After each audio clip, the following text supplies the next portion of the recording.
Bonjour, comme nous l'avons vu, la Bible peut être comparée à une bibliothèque. Et si nous devions découper cette bibliothèque en étagères, nous pourrions déterminer 5 étagères différentes. L'étagère de la Torah, celle des livres historiques, celle des livres poétiques, celle des livres des prophètes, qui parfois se joint également aux livres historiques, et enfin la cinquième étagère, celle du Nouveau Testament. La Bible est faite comme une bibliothèque, mais en même temps peut être comparée à une lettre d'amour entre Dieu et les êtres humains. Une histoire d'alliance, un lien entre Dieu et les êtres humains, ou entre Dieu et son peuple qu'il appelle le peuple bien-aimé. Si l'on veut résumer la Bible, on pourrait le faire en 3 pages. Tout d'abord, la première page de la Bible, où on voit que la relation de Dieu avec l'homme, ce projet qu'il a de vivre en relation, est totale. Une communion. Adam, Ève et Dieu marchent et parlent dans le jardin. Le refrain qui revient dans cette première page, c'est bien « Dieu vit que cela était bon, Dieu vit que cela était très bon ». Le monde dans lequel vivent Adam et Ève est un monde qui est marqué par la bonté et non par le mal. Il y a toutefois cette loi de Dieu qui est posée, ce commandement « Tu ne mangeras pas du fruit de l'arbre de la connaissance du bien et du mal. Si tu en manges, tu mourras. » On voit la deuxième page de la Bible qui est bien cette désobéissance face à cette loi. L'homme et la femme choisissent d'écouter la voix de Satan, le serpent, Satan qui est sous la forme d'un serpent, et qui dit à l'homme et à la femme, vous ne mourrez pas, vous serez comme des dieux. Et on voit les conséquences de cette désobéissance, de l'homme qui se détourne de Dieu et de ses promesses.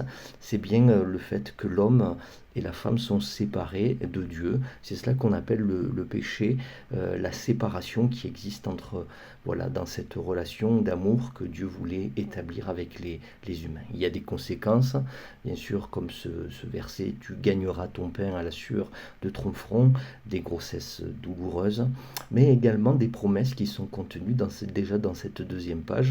Dieu dit à Ève qu'un de ses descendants écrasera la tête du serpent. C'est déjà une annonce, on pourrait dire, de la venue de Jésus qui est un petit-fils d'Adam et Ève.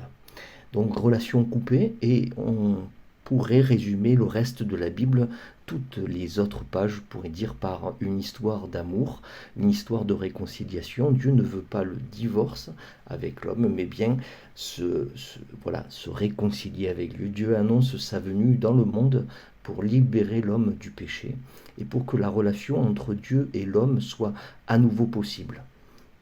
Nous verrons dans le Nouveau Testament cette annonce qui est faite à propos de Jésus qui vient nous libérer du péché en mourant sur la croix. C'est ce que exprime la Bible dans cette dernière étagère, si je puis parler ainsi, dans cette deuxième partie de la Bible qu'est le Nouveau Testament.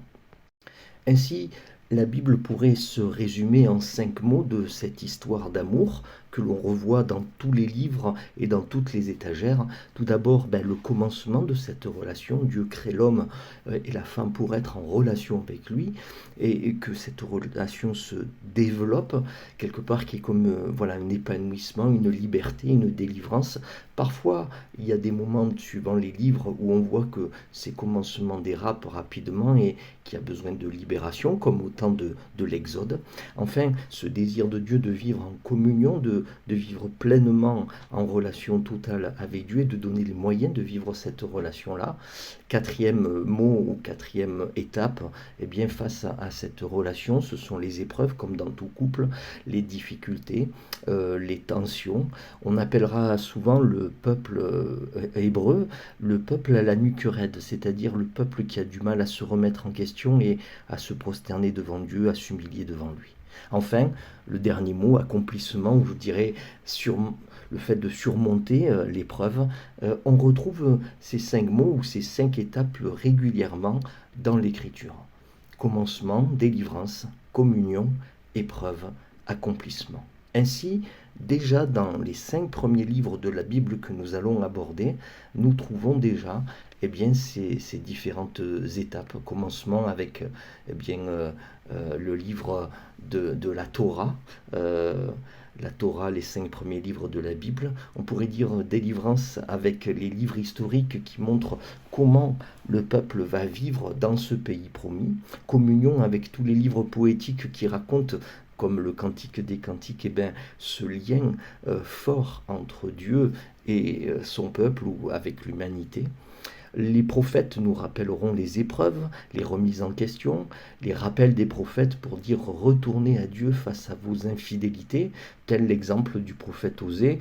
Dieu va lui demander de même épouser une prostituée, il aura 2 enfants avec elle, pour montrer l'infidélité du peuple. Rien que la vie d'Osée est symboliquement vraiment cet appel à revenir, à être fidèle à Dieu. Enfin, l'accomplissement avec le Nouveau Testament et le désir de réconcilier les hommes avec Dieu. Voilà, on peut prendre l'image de la croix qui, à la fois avec cette barre horizontale, porte l'idée qu'il y a réconciliation entre les hommes à la croix, et avec la barre verticale, réconciliation entre Dieu et les êtres humains. Nous retrouverons ce refrain, ces 5 modèles tout au long de l'Écriture. Regardons à présent dans les livres de l'Ancien Testament, la première partie de la Bible, les 5 premiers livres qu'on appelle la Torah ou le Pentateuque. Penta, en grec, cela signifie 5. Alors, on voit 5 livres, la Genèse, l'Exode, le Lévitique, les Nombres et le Deutéronome. Vous le voyez dans l'image qui est présentée, chacun de ces livres peut être comparé à une des étapes que nous évoquions tout à l'heure: commencement, délivrance, communion, épreuve et accomplissement. Le premier livre de la Bible du Pentateuque, c'est le livre de la Genèse, en hébreu Bereshit, qui signifie au commencement, et en grec Genesis, qui signifie naissance ou origine. Le livre de la Genèse, c'est bien le livre des commencements, et vous voyez sur l'image ce triangle. Il y a bien un commencement comme, je dirais, une graine. La Genèse peut être comparée à une graine où tout est déjà contenu et tout va se développer. À l'exemple de cette graine, vous voyez en bas de l'image, on voit cette graine qui est semée, qui germe, qui produit des épis, et puis si vous tournez un peu la tête, vous apercevez les mains du Christ en croix. La graine a germé jusqu'à l'accomplissement. Alors, c'est un livre qui se découpe en 2 parties avec, on pourrait dire, 7 patriarches: Adam, Enoch, que vous voyez en bleu, Noé, Abraham, qui lève la main vers le ciel en regardant les étoiles, Isaac, en orange, Jacob, le fils d'Isaac, et enfin Joseph, qui est vêtu comme le pharaon. 2 parties, les 11 premiers chapitres qui racontent l'histoire des origines de l'humanité avec Adam et Ève, et jusqu'au déluge, où Dieu veut sauver la famille de Noé, mais en même temps détruit toutes les êtres humains, tellement le mal a augmenté dans cette période-là. Et enfin, la 2e partie de la Genèse qui raconte l'histoire des origines d'un peuple choisi par Dieu, le peuple hébreu, le peuple d'Israël, Israël étant le 2e nom de Jacob, le nom que lui donne Dieu. Alors l'histoire des origines de l'humanité, nous la voyons avec le récit de la création, 2 poèmes qui font suite dans le début de la Genèse, le chapitre 1 et le chapitre 2, 2 poèmes qui nous présentent la création à travers 6 jours de création et 1 jour de repos. Bien sûr, c'est une image qui est posée là. La Bible ne parle pas du comment comme la science, elle n'est pas en train d'expliquer comment cela a été créé, mais elle répond à la question plutôt du qui. Qui a créé? Qui est à l'origine? Et la Bible évoque le fait que Dieu est celui qui est à l'origine et ce qu'il crée n'est pas mauvais. Peut-être par rapport à d'autres mythes, d'autres civilisations comme Gilgamesh, où on voit que les dieux sont à la fois bons et mauvais, et en même temps ce qui crée est un mélange de bon et de mauvais. Dans la Genèse, on voit ce refrain: Dieu vit que cela était bon, Dieu vit que cela était très bon. Il crée le jour et la nuit le premier jour, les eaux d'en haut et les eaux d'en bas le deuxième jour.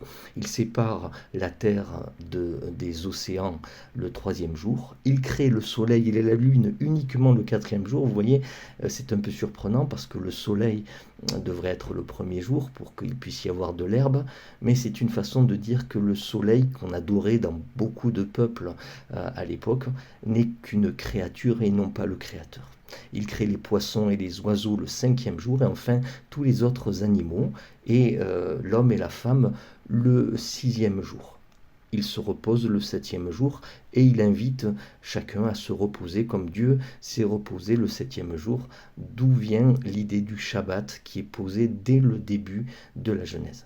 Un ordre est fait auprès d'Adam et Ève de se multiplier et de peupler la terre. On voit comme un zoom dans le chapitre 2 où on détaille davantage la création d'Adam et Ève et le fait qu'ils nomment les êtres vivants, les animaux, mais qu'ils ne trouvent pas de partenaire, un autre lui-même. C'est Dieu qui crée, et là, plus par sa parole, il crée en utilisant également une côte d'Adam. Je disais en cours justement que en utilisant la côte, c'est un peu comme s'il disait que l'homme et la femme sont côte à côte. Il n'a pas pris un os de la tête pour faire une femme supérieure à l'homme, ni un os des pieds qui rendrait la femme inférieure à l'homme. Non, il a pris une côte pour dire qu'ils sont équivalents, qu'ils sont côte à côte. La création d'Adam et Ève se fait dans le jardin d'Éden, avec cette loi qui est posée par Dieu: tu ne mangeras pas de l'arbre de la connaissance du bien et du mal. Il y a également dans ce jardin, le jardin d'Éden, l'arbre de la vie qui se situe au sein du jardin. On voit que la relation entre Adam et Ève est totale, ils sont vis-à-vis, ils sont nus mais n'ont aucune honte, et avec Dieu, cette relation aussi est totale, il y a une vraie communion qui est posée, ils marchent et parlent ensemble dans le jardin. Quand il y aura la désobéissance d'Adam et Ève, écoutant le serpent, on verra que ils se cacheront, ils auront peur de Dieu. Cette relation est comme faussée, et l'homme dira à Dieu: c'est la femme que tu m'as donnée qui m'a donné à manger du fruit. Il accuse à la fois Dieu, il accuse également la femme. Les relations sont toutes faussées, c'est ce que l'on appelle le péché. Avant d'être un acte, c'est avant tout un état de séparation avec les autres êtres vivants et également particulièrement avec Dieu. Le mal grandit dans le monde dans les chapitres qui suivent. Bon, bien sûr, on voit également le premier meurtre avec Caïn qui tue son frère Abel, et la méchanceté des hommes augmente. On peut quand même noter qu'il y a des personnes qui suivent Dieu, comme Enoch.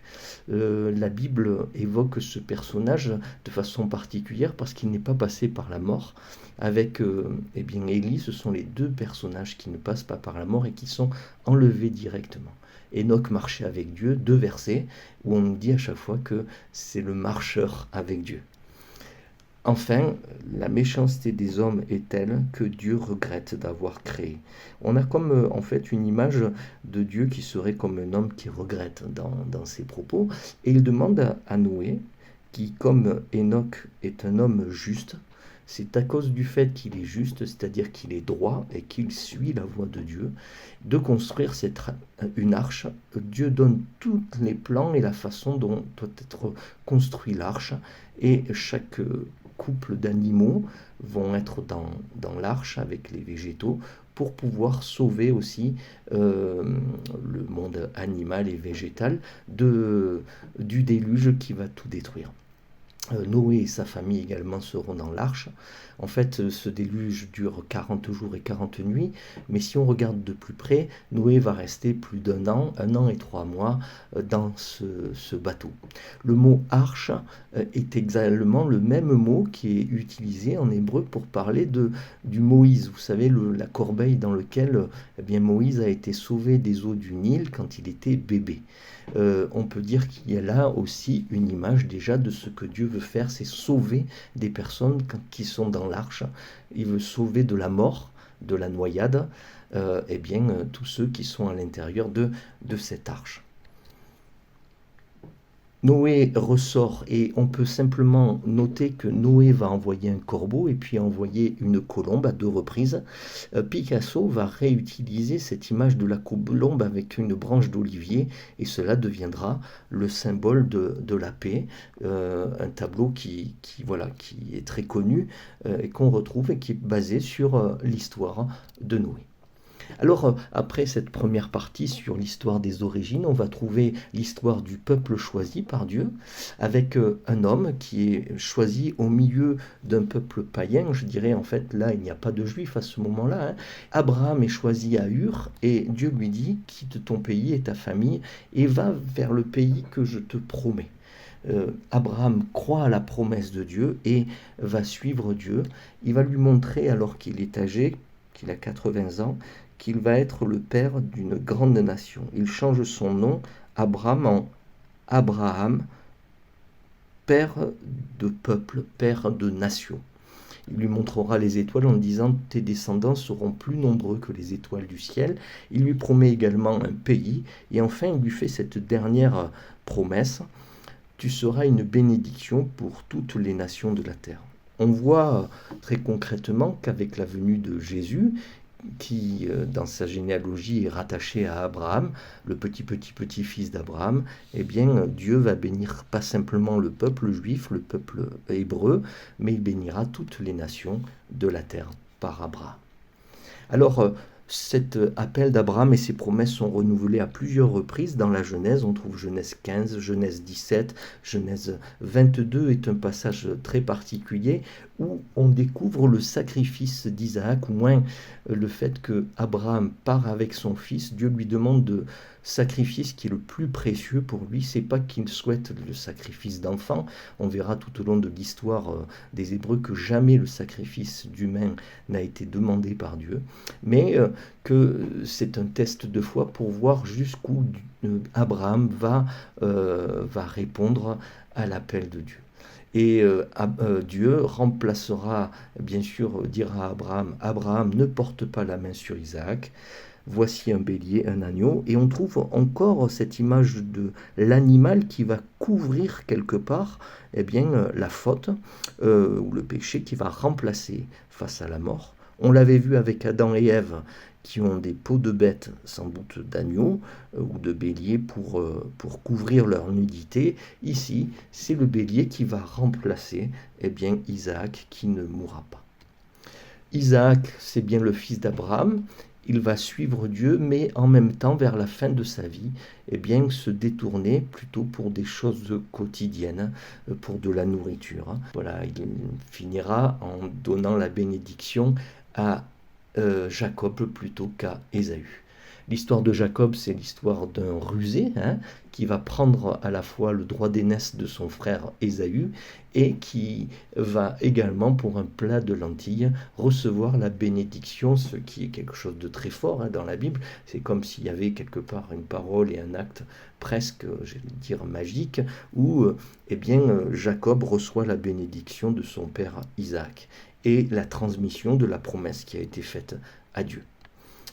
Jacob va être aussi malheureux, il a 12 enfants, et Joseph, son fils, va être vendu par ses frères qui sont jaloux de lui pour l'emmener en Égypte. Mais d'un malheur, Dieu va en faire un bonheur. Joseph pourra le dire à la fin de son histoire en disant « Oui, c'est Dieu qui a permis toute cette aventure pour que vous puissiez venir vivre en Égypte, pendant qu'il y a cette famille, et toute la famille de Jacob et Jacob viendront habiter en Égypte auprès de Joseph. C'est ainsi que le peuple hébreu va être en Égypte pendant 400 ans où sa situation va changer. Pour bien comprendre le lien entre la Genèse qui se termine avec l'histoire de Joseph et la bénédiction des fils de Jacob et le livre de l'Exode, le deuxième livre, il faut comprendre que c'est en Égypte que se passe cette transition. 400 ans entre l'histoire de Joseph et Moïse, le peuple d'Abraham n'est plus maintenant libre dans ce pays où les frères ou le peuple issu du premier ministre, entre guillemets, du pharaon. Non, ce peuple va se retrouver en esclavage. Ils vont être les esclaves des pharaons. Et l'histoire de l'Exode raconte justement Shemot en hébreu, ce qui signifie sortir d'eux. Le livre raconte la libération du pays d'Égypte pour le peuple hébreu qui traversera la mer Rouge avec Moïse, qui sera la figure du libérateur pour le peuple. Cela se passe avec vraiment des épisodes dramatiques, les 10 plaies d'Égypte, et la dernière, la plus connue, où les enfants, les fils aînés des Égyptiens vont mourir, tous les premiers-nés. Les Israélites mettront le soir de Pâques le sang de l'agneau sur leurs portes, et grâce à ce sang, l'ange de la mort ne frappera pas dans leur famille. On voit là encore une image, Pâques ça veut dire passage, une image de l'agneau qui couvre par son sang la mort. Les Israélites se retrouveront au mont Sinaï où Moïse recevra les 10 paroles de vie, les 10 commandements de la part de Dieu.